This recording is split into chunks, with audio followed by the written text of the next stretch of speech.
Bienvenue chez Lizard Garage. Alors aujourd'hui, vous le savez, on vous avait promis de faire une vidéo sur ce Bronco. Et oui, ça a été l'un des plus gros projets de Lizard Garage. On vous explique vraiment tout. Merci d'ailleurs à Alex, un super client, super collègue pour ce projet de dingue. Ça a vraiment été un projet de fou où on a tripé et on a pu faire des choses exceptionnelles. Donc on va vous expliquer Bronco de 87 modèle Eddie Bauer. Donc on vous explique tout ça. Avant de vous raconter toute l'histoire, eh bien on va le laver parce que là il est dans un état et puis après on en parle. Suivez-moi, on y va. Donc ce Bronco, voilà, ça a été un boulot peut-être d'une vie, on n'espère pas. Mais en tout cas, ça n'a pas duré 30 ans. Hein. Nous, vous le savez, quand on rentre un projet, c'est pour le faire tout de suite. Et puis après, quand ça se passe bien aussi avec les clients, en particulier Alex, voilà, c'est top. On échange, on se dit qu'est-ce qu'on peut faire. Donc là, on est arrivé au lavage. On va lui faire une petite beauté. Et puis après, on continue le film.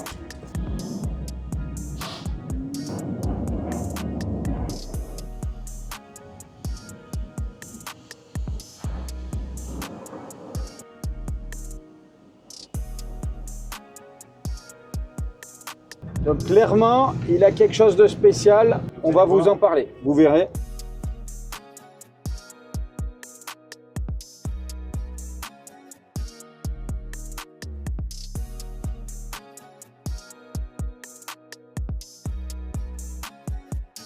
Alors, là voilà, on l'a lavé. Maintenant, il manque plus qu'une petite chose. Je vous avais dit qu'il y a quelque chose de un peu spécial. C'est ça. Alors, qu'est-ce que c'est ça? Bon, c'est une simple petite télécommande. Si on vous dit ProWeld, est-ce que ça vous parle? Allez, je le démarre.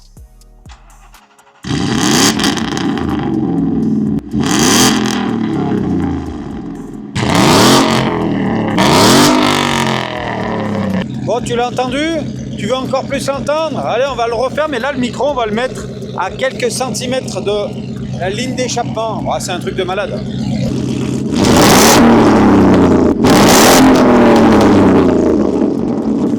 Je suis sourd. Tu as bien entendu, le bruit là, il est vraiment monstrueux. Peut-être presque trop pour certains, d'autres adorent. Mais c'est vrai que si on met la télécommande en mode off, le bruit est un peu plus atténué.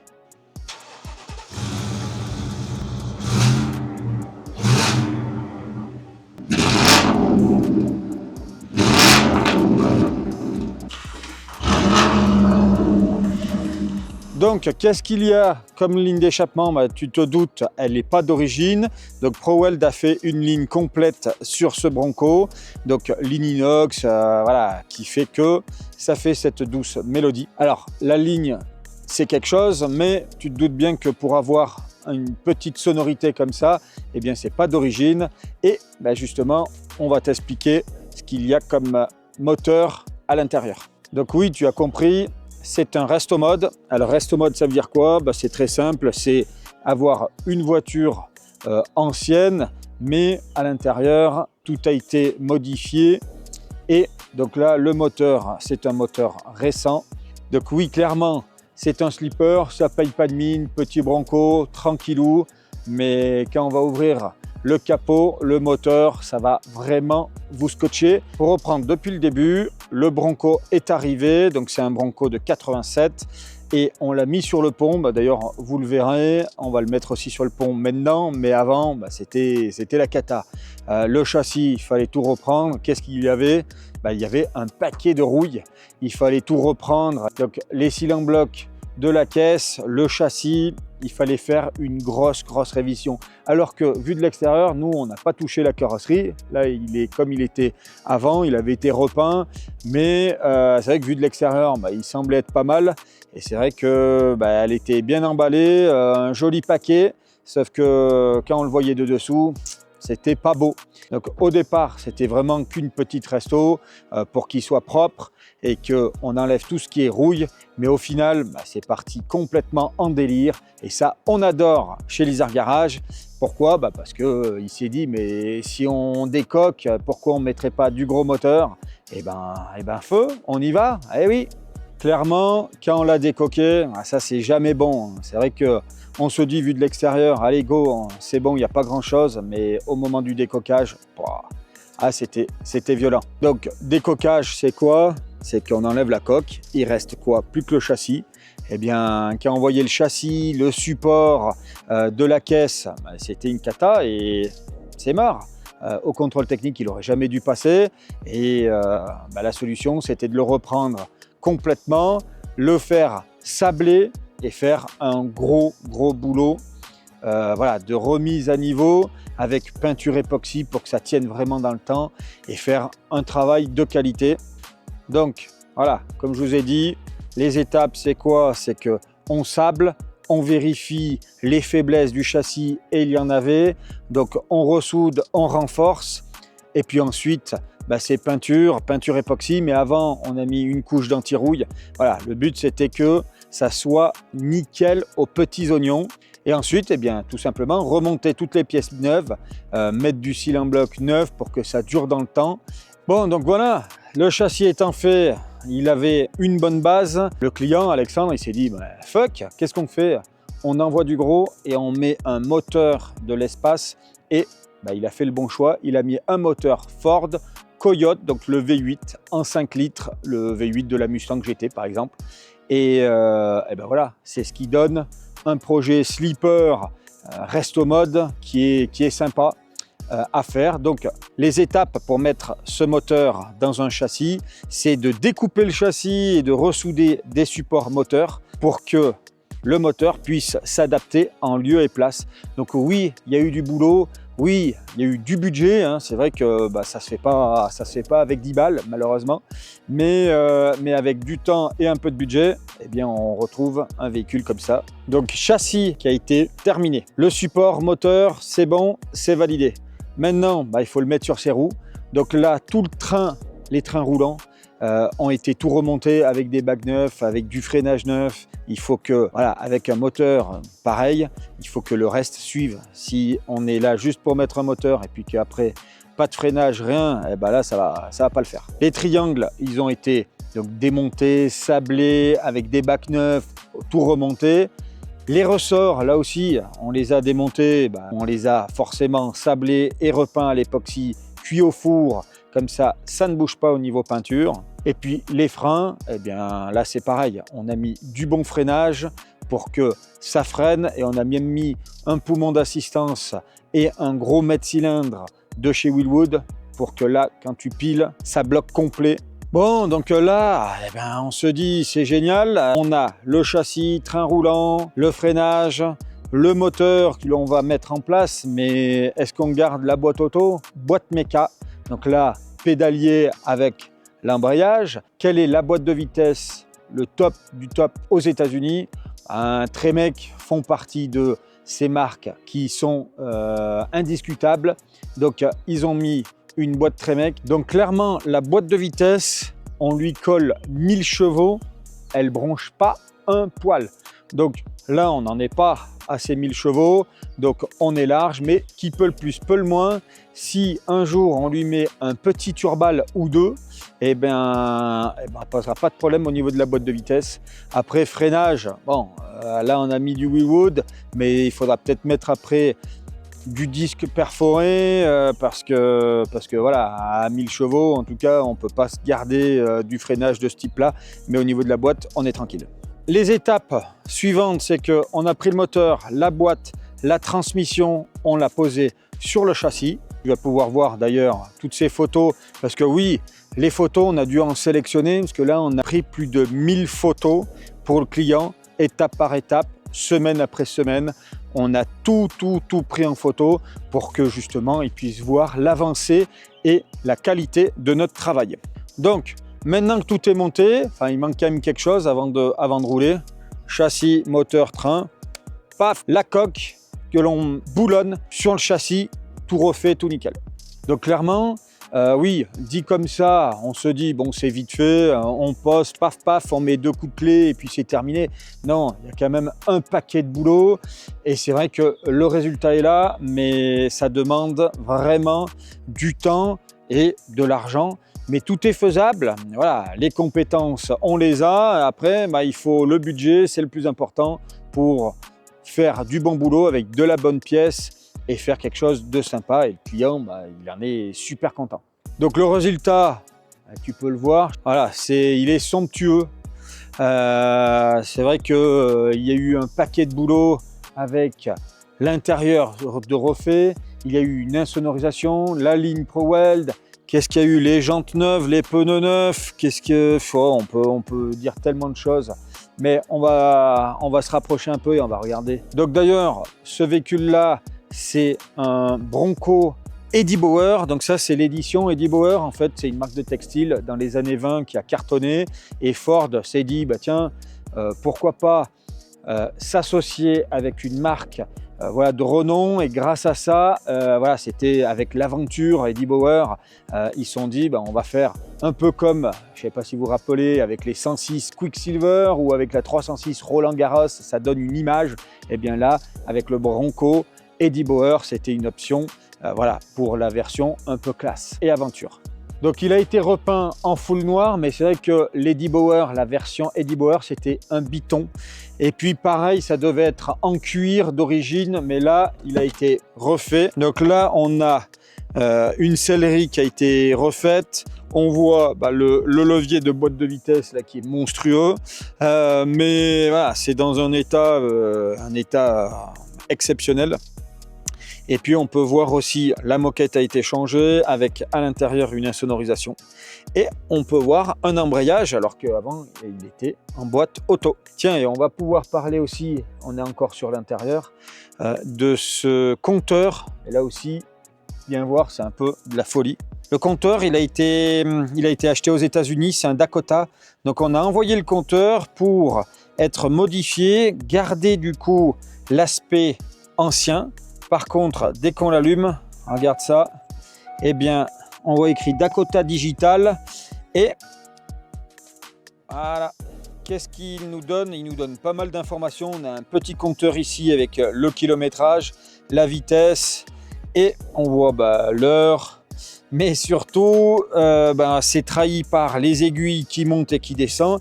Et en fait, à l'intérieur, c'est un compteur tout digital. Et justement, pourquoi digital? Parce qu'il faut qu'il communique avec le moteur. Et le moteur, il envoie des informations en électronique. C'est pas du mécanique, il n'y a plus de câble de compteur, c'est fini. Le dialogue est tout fait par électronique. Alors, pour ouvrir le coffre, le client, quand il veut aller chercher ses courses, parce qu'il l'utilise aussi pour faire ses courses, classique, normal, soit on ouvre la vitre électrique. Il suffit de descendre la vitre et on peut poser nos courses à l'arrière. Par contre, petite mésaventure, le système d'origine n'était pas terrible pour la roue de secours. C'est un énorme poids. En faisant du tout-terrain, parce que Alexandre, le client, est parti faire un petit tour en Corse avec, ça saute entre les trous et le tout-terrain. Et du coup, la roue de secours s'est barrée. En fait, elle s'est ouverte parce que pour ouvrir l'arrière, il faut enlever le système de roue de secours. Donc, on a fait un système qui permet d'éviter de s'ouvrir intempestivement. Donc, on va le faire. Ah, il y a pas mal de sécurité, la goupille, hop, et voilà. Donc là, c'est ouvert. Et ensuite, on ouvre de l'intérieur. Et là, je peux te dire qu'il y a du poids. Hop là. Et donc, rien que la malle, là, au niveau du poids, on doit être facilement à 50 kg. Franchement, c'est ultra lourd. Par contre, voilà, avec mon gros poids, on peut s'installer et puis prendre un petit pique-nique avec une belle vue. Mais voilà un petit peu pour accéder au coffre de ce Bronco. Donc maintenant, allez, on remonte ça et on va voir le châssis. On va le mettre sur le pont et on va voir aussi la ligne.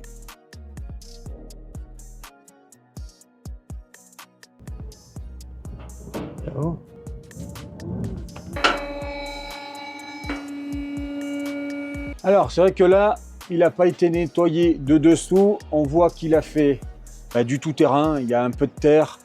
Il n'a pas pris une seule rouille, malgré l'eau, la terre. Mais on voit que il est bien en 4 roues motrices. On voit ici le moteur que l'on verra par en haut, il sera quand même bien plus visible. Toutes les bagues sont neuves, le freinage est neuf. Voilà, c'est les amortisseurs, c'est tout neuf. C'est quelque chose de vraiment exceptionnel. La boîte de vitesse, la voilà. Donc ça, c'est une TR4050 pour ceux qui connaissent. C'est cette fameuse boîte où on peut lui mettre 1000 chevaux. Et puis après, il y a toute la ligne d'échappement de chez ProWeld. Donc on le voit ici, ils ont fait une belle ligne d'échappement. Et justement, si on appuie sur le bouton off, ça reste bien supportable la mélodie de ce moteur. Donc là, on voit. Donc après, au niveau suspension, on pouvait mettre des choses de fou aussi. Aux États-Unis, il y a de tout. Donc là, on a mis du Bilstein. On pourrait mettre vraiment des options et des amortisseurs de fou. Là, on reste sur du ressort d'origine. Donc maintenant, on va voir le moteur, mais par en haut.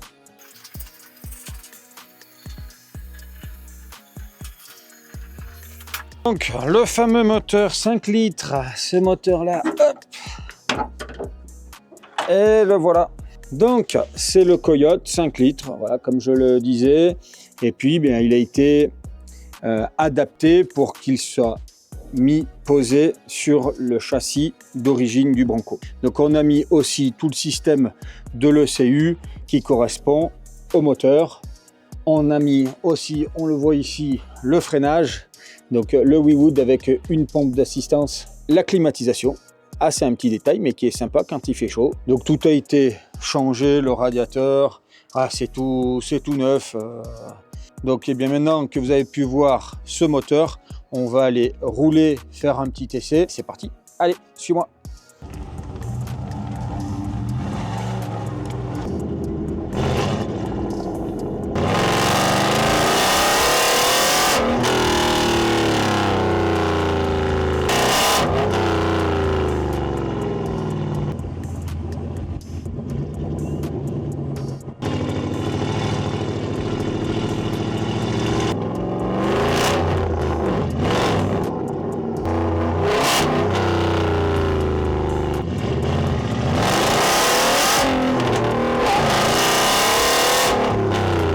Donc c'est un véhicule où tu peux faire des centaines de milliers de kilomètres vraiment tranquillement.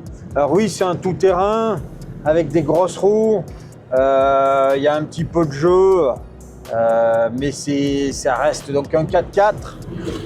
Mais c'est agréable, il y a de la puissance. C'est qu'on est en troisième, là on relance et ça repart direct. Donc c'est vrai qu'en pilotage, en conduite, c'est quand même vraiment agréable. On peut rouler dans nos montagnes. Oui, là aussi le gabarit c'est un petit peu large, mais là on arrive sur Poisy, pour ceux qui connaissent. Le gabarit est un petit peu large, mais il suffit de rouler et d'avoir un peu d'expérience avec des véhicules un peu larges pour se dire qu'on peut vraiment passer de partout. Donc côté boîte de vitesse, comme on en parlait, la première est très courte. En fait, elle est étagée pour que, en première, là on est à 20, mais il y a du couple. Seconde, pareil, on monte à peine à 40 en seconde. Par contre, en fait, pour le 4x4, c'est top parce que première et seconde sont courtes. Et après, la 3, là on peut rester longtemps en 3 et même la sortie de rond-point, on reste en 3. C'est comme une boîte auto si tu préfères. Donc là 4 et 5, donc c'est un 5 rapports. On ne pouvait pas mettre une boîte 6 parce qu'ils voulaient absolument garder le 4 roues motrices. Et puis au niveau du montage de la boîte, c'était 5 vitesses obligatoires.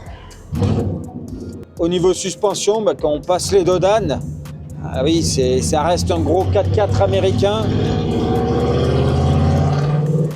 Donc côté conso, voilà, on est vraiment sur du classique.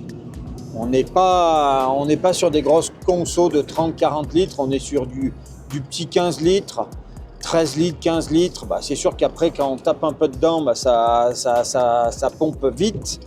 Mais voilà, en tout cas, on est sur de la consommation, on va dire, raisonnable. Allez, en conclusion, j'espère que ça vous a plu. Ce projet, nous, on a kiffé chez Lizard Garage. Alors oui, si tu as un projet à la con de ce genre-là, si tu as envie de mettre du gros moteur, je sais pas, un moteur de Corvette récent dans une ancienne, un moteur de Coyote dans un Cobra, je sais pas, il y aurait tellement de conneries à faire. Tu sais que nous, on a fait aussi une Mustang Fastback en 4x4, on en a fait tellement, le pick-up, tout rats avec un moteur récent, ce Bronco-là, bref. Il y a plein de délires. Si toi, ça te tente, n'hésite pas. Mais voilà, si tu as 5000 balles de budget, bon, on fera faire qu'avec 5000 balles et du coup, on n'ira pas très loin. En tout cas, n'hésite pas, abonne-toi. C'est important pour qu'on puisse être le mieux référencé et qu'on continue. Ça nous motive. Eh bien, on se dit à très bientôt. À plus, ciao!